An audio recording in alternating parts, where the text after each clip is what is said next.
बातमी सांगलीतली आहे। सुभाषनगर परिसरात दोन गटात राडा झालेला आहे। रस्त्यावरून जाण्याच्या वादातनं हाणामारी झालेली आहे। या हाणामारीनंतर घरांची आणि वाहनांची तोडफोड करण्यात आलेली आहे। या हाणामारीत 6 जण जखमी झाल्याचं समजतंय।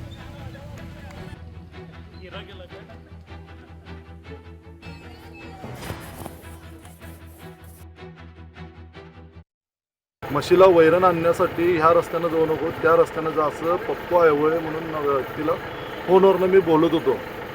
मी फोनवरनं बोलत असताना त्यानं डायरेक्ट मला अश्लील शिवेगाळी करून तुझ्या बाचा रस्ता नाही, मी ह्याच रस्त्यानं जाणार, सरकारी रस्ता आहे म्हणून मला शिव्या दिल्या। आणि मस्जिदमधनं त्यांचं ठरवून सगळा मॉब घेऊन जातकार समाजाचा तो बंदे नमाज, रफिक नानावटी, मोहसिन फनीबंद आणि जवळजवळ 500 जणांचा मॉब येऊन माझं घर फोडून, माझ्या बायका पोरांना मारून, माझ्या नातेवाईकांना सगळ्या मारून, माझे गाडी बिडी सगळी फोडून गेल्यात। लोकशाही मराठी ऐका, पहा, जागरूक रहा।